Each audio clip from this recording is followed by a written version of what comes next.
Ready? Go!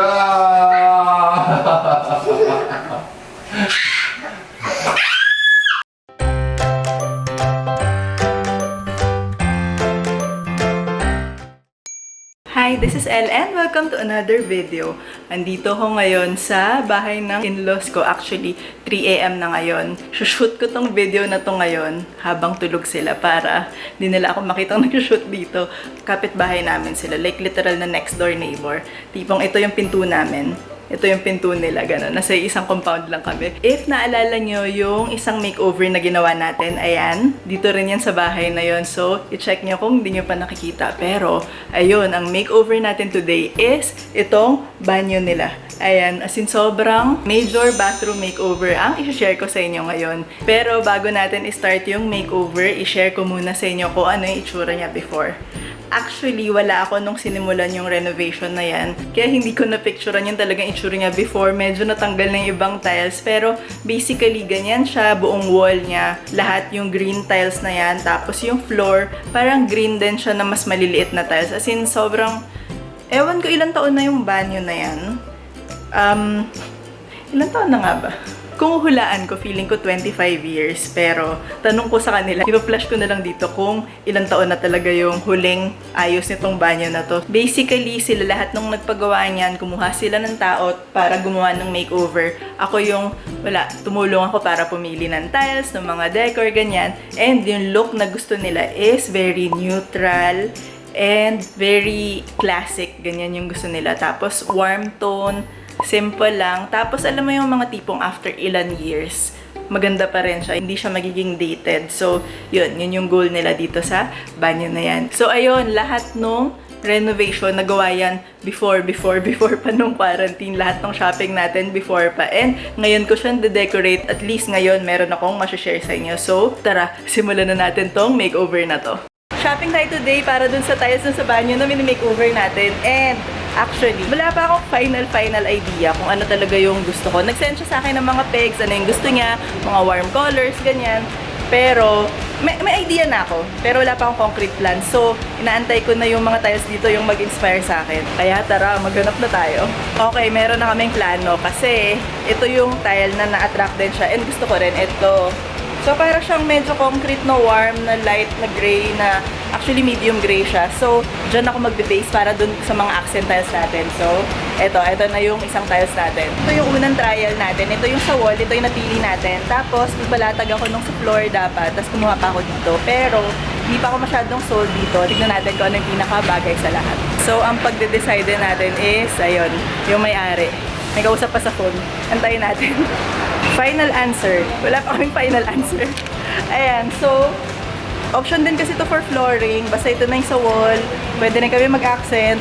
Tapos, ito pa rin yung isang kinukonsider. So, pinicture na lang namin. Tapos, pag-iisipan namin mamaya. And, abangan nyo kung ano yung mapipili namin. Update! Ito na yung tiles na napili natin. Ito yung binili natin. O, tapos, nagpa-accent tayong tiles dyan. Meron pang isang layer dito. So yun, tatapusin natin tiles dito. Ito, kaya may ganyan dito dahil magkakaroon dito ng storage. Abangan nyo. Yan lang. So, tapos na yung banyo. Actually, matagal na siyang tapos. Pero ngayon, i-decorate na natin siya. And ang feeling ko, kasi simple lang naman yung kailangan natin doon, no? So, ang gusto ko ilagay sa kanya is hanging plant una.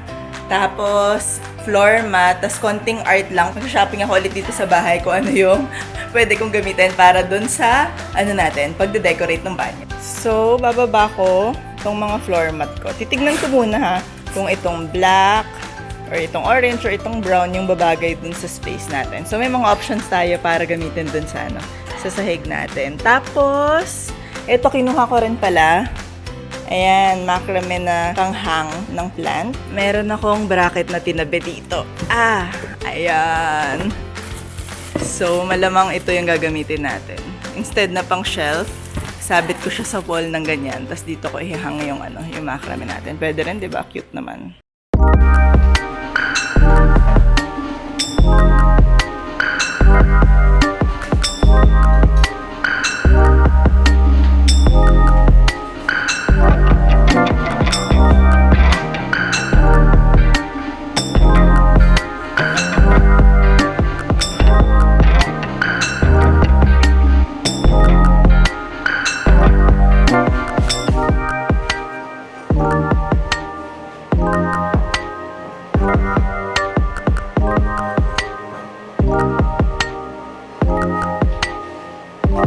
Finally,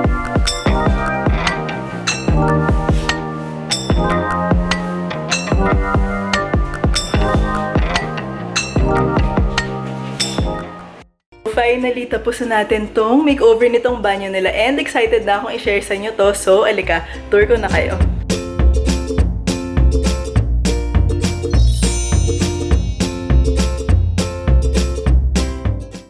So, mag-start tayo dito sa door. Ayan, basically, yan pa rin yung pinto. Pinaint lang natin itong neutral na color. And, ito na.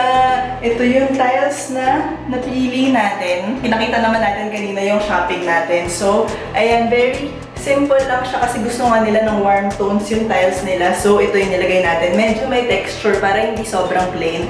Pero, simple pa rin, diba? Tapos, para hindi naman puro ganun lang, nagpalagay ako dito no parang subway na taupe na medyo ka-shade niya, ganyan. Para malinis tignan. Meron lang konting detail pero hindi, alam mo yun, hindi shocking, ganyan. Tapos yung floor tiles naman dito sa may sink and toilet area, ang pinalagay natin is itong hexagon na detail na sobrang cute niya. Parang meron siyang haspen ng wood. Tapos hexagon yung shape niya dahil actually makikita yun yung theme natin dito. So ito yung sink area and yung dati, very luma na yung sink na yun. So ito pinapalitan nila, ito yung nilagay. Tapos gusto nila ng merong cabinet sa baba para merong extra storage and nandiyan na nakalagay yung ano natin, yung heater.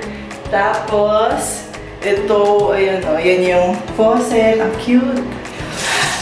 Diba? Tapos ito, tile lang to, yung pinalagay natin sa countertop. Isang buong tile lang yan. And, ayan, yan yung mirror natin kasi neutral na lahat. So, gusto ko nang medyo merong black accent para meron tayong contrast ng konti dito sa banyo natin. And, syempre, pinapalitan din yung toilet kasi luma na rin yung before. So, ayan, white lang, simple. Ayan, lapit tayo. Ayan, no? Yung profile niya very modern, ganyan. Tapos, naglagay lang tayo dito ng artwork na actually, hinanap ko lang yun dyan dahil hindi man tayo makalabas ngayon. So, nagkuha lang ako dun sa stock ko and sobrang bumagay rin siya dito. Tapos, para fresh, meron tayo dito plant na hanging plant. Kasi yun yung gusto ko dito sa banyo. Dahil walang natural light, gusto ko pa rin ng plant para, alam mo yun, parang sa kahinga ka, ganyan. So, kung gusto nyo ng plant sa banyo or wala kayong masyadong ilaw sa banyo nyo, wala kayong sunlight, ganyan, photos plant ang gamitin nyo dahil like, sobrang nila nagtatribe sa mga low light, tapos basta, nagtatribe talaga sila sa mga ganitong space. And syempre, dyan sa shower area natin, ayan, fresh din lahat. Papansin nyo, yung tiles, nakabuo yan, paikot, dire-diretso yan hanggang doon. So, very seamless ng itsura niya. Yung tiles, hindi ko rin pinabuo hanggang dito lang. Para yung ibabaw, hanggang ceiling, ayan. Very bright, maaliwalas. Para yung medyo darker color, nandito lang sa baba. Tapos, ayan yung shower and naka-glass na siya ngayon. Instead, before, mga shower curtain siya, ganyan. So, pinag-glass natin siya. And yung window, pinapalitan din nila before. Ano ba nandyan? Parang jealousy na window. Oo, parang ganun ata yun nandyan dati. So, ayan, di ba? Very ano lang siya. Neutral, parang ang sarap lang mag-relax. Medyo spa vibe ang dating natin dito. And ang pinakamalaking change sa functionality na nilagay natin dito. Kasi di ba yung iba nasa same space lang itong sink nandyan, yung toilet nandyan, yung shower nandyan. Pero dinagdagan natin tong parang unit na to kasi yung shower area niya actually medyo malaki tong banyo, like ang lapad niya. So, hindi, ayan o, low pa rin yung shower. As in, parang hindi ka nabawasan ng space, ang luwag pa rin. Pero, nagdagdag kami nito, itong area na to, para maglagay tayo dito ng additional storage. So, pwede sila dito maglagay ng towel, ayan, mga pabango nilang ganyan dito. Tapos, dito sa baba is additional storage pa din, ayan. And ganyan dito sa may labas na side. Tapos, doon naman sa shower side, ayan, dyan naman natin nilagay yung parang niche para naman sa shampoo, sa mga sabon, pag naliligo ka. So, itong buong additional wall na to, itong buong additional structure na to, ayan yung mga functionality na dinagdag natin. So, di ba? Ang cute, oh!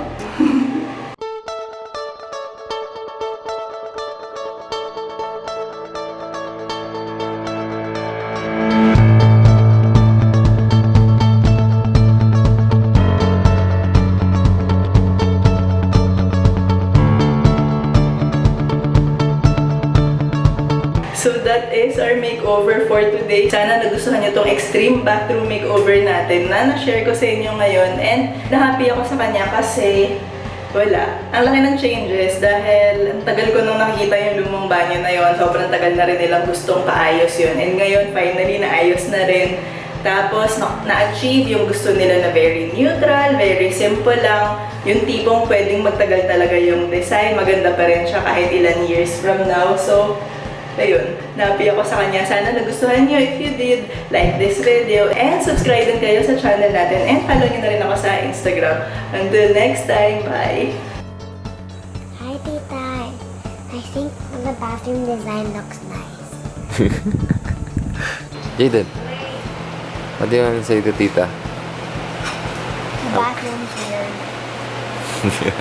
And I like it.